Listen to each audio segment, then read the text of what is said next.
بسم اللہ الرحمن الرحیم۔ السلام علیکم محترم سامعین اور عزیز طلبہ کرام، آج کا ہمارا سبق نمبر 43 ہے، جو کتاب میں 28واں سبق ہے۔ الدرس الثامن والعشرون الرسالۃ کہتے ہیں خط کو۔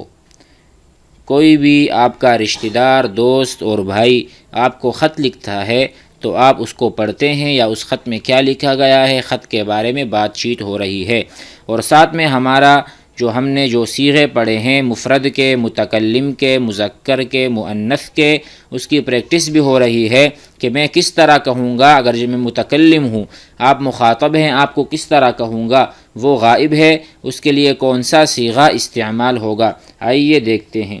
ہذہ اشارہ کیا جا رہا ہے، ہذہ رسالۃ والدی، یہ میرے والد صاحب کا خط ہے۔ ہذہ رسالۃ، یہ خط ہے، والدی، میرے والد صاحب کا۔ افتح الظرف، میں لفافے کو کھولتا ہوں۔ افتح الظرف، میں لفافے کو کھولتا ہوں۔ ظرف کہتے ہیں لفافے کو۔ افتح الظرف، میں لفافہ کھولتا ہوں۔ واقرأ الرسالۃ، اور خط کو پڑھتا ہوں۔ ثم کا ترجمہ ہم کرتے ہیں پھر سے، یعنی اس کے بعد۔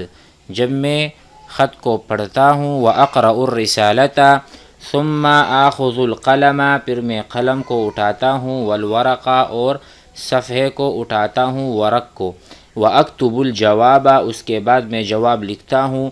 اکتب الرسالۃ، میں خط لکھتا ہوں، الی والدی، اپنے والد کی طرف، اپنے والد کو۔ واضع الرسالۃ، اس کے بعد میں خط کو رکھتا ہوں، فی الظرف، لفافے میں۔ ثم اغلق الظرف، پھر میں لفافے کو بند کرتا ہوں۔ اغلق کا مطلب ہے بند کرنا۔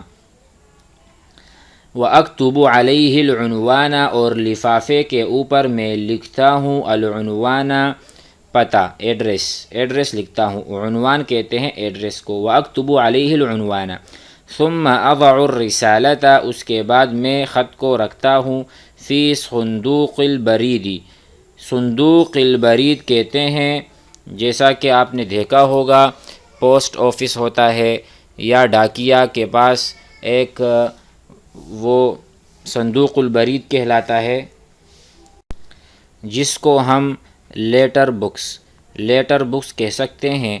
تو اس میں اس خط کو رکھا جاتا ہے، پھر ڈاکیا اسے اس پتے پر منتقل کرتا ہے۔ تو ہم نے یہاں پر کیا سیکھا؟ صیغۃ المتکلم، یہ جتنے بھی آپ کو نظر آ رہے ہیں یہ سارے متکلم، اس میں مؤنث بھی یہ کہہ سکتی ہے اور مذکر بھی کہہ سکتا ہے کہ میں یہ سارے کام کرتا ہوں۔ تو آپ نے یہاں پر نوٹ کیا ہوگا ہر صیغے کے شروع میں حمزہ موجود ہے۔ اکتب، افتح، اغلق، تو یہ ہم نے کہا تھا متکلم کی علامت ہوا کرتی ہے۔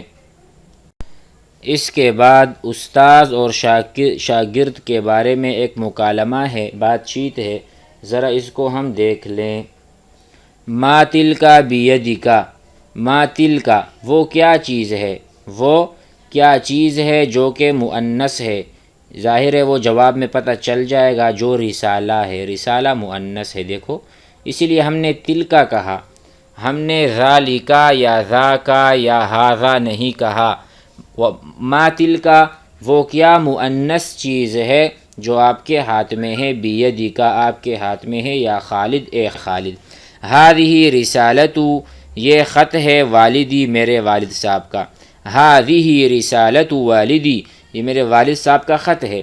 افتح، یہاں ہم حکم والا صیغہ، حکم والا، مخاطب کو جب ہم حکم دیتے ہیں، امر کرتے ہیں، تو وہاں پر ہم افتح، ویسے تو متکلم کے لیے افتح، غائب کے لیے یفتح، وہ کھولتا ہے، مؤنث غائبہ کے لیے تفتح، اور مؤنثہ اگر مؤنث مخاطبہ ہو تفتحین۔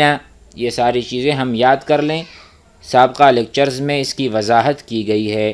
یہاں پر حکم کے لیے ہم کہتے ہیں افتح، کھولیے، افتح الظرف، لفافہ کھولیے، واقرأ الرسالۃ، واقرأ بھی امر ہے، حکم ہے کہ آپ خط کو پڑھیں، افتحو میں کھولتا ہوں، الظرف لفافے کو، واقرأ اور پڑھتا ہوں۔ دیکھو یہاں اقرأ افتحو ہے اور یہاں افتح اور وقرأ ہے، تو اس کو آپ ضرور سمجھ لینا کہ یہاں امر کا صیغہ ہے، حکم دیا جا رہا ہے، اور یہاں متکلم خود کہہ رہا ہے میں کھولتا ہوں اور میں پڑھتا ہوں۔ ماذا یکتب والدک، یکتب میں یا آ گیا غائب، یعنی آپ کے والد نے کیا لکھا ہے، آپ کے والد نے خط میں کیا لکھا ہے۔ یکتب یا علامت ہے غائب کے لیے۔ والدی یکتب، میرے والد صاحب لکھتے ہیں۔ انا طیب، میں بعافیت ہوں، میں خیریت سے ہوں، میں اچھا ہوں۔ انا طیب، میں اچھا ہوں۔ وادعو لک، آپ کے لیے دعا کرتا ہوں۔ وادعو، دیکھو ادعو میں دعا کرتا ہوں، متکلم کہہ رہا ہے تو یہاں پر حمزہ شروع میں آیا ہے، علامت ہے۔ وادعو لک، دعا کرتا ہوں آپ کے لیے۔ پھر استاد کہتا ہے خذ القلم، قلم اٹھائیے، والورق، اور ورق کو، تو تلمیذ اور شاگرد کہتا ہے آخذ القلم، میں قلم اٹھاتا ہوں، والورق، اور صفحے کو۔ اکتب الجواب، جواب لکھیے، یہ بھی امر کا صیغہ ہے، حکم دیا جا رہا ہے۔ اکتب الجواب الی الوالد، والد کو جواب لکھو، تو شاگرد کہتا ہے اکتب الجواب الی الوالد، میں والد صاحب کو جواب لکھتا ہوں۔ پھر استاد کہتا ہے ضع الرسالۃ، رکھیے خط کو، فی الظرف، لفافے میں، تو شاگرد کے اضع، میں رکھتا ہوں رسالے کو، خط کو، فی الظرف، لفافے میں۔ اکتب العنوان، ایڈریس لکھو، علی الظرف، لفافے پہ۔ اکتب العنوان، میں لکھتا ہوں ایڈریس، علی الظرف، لفافے پہ۔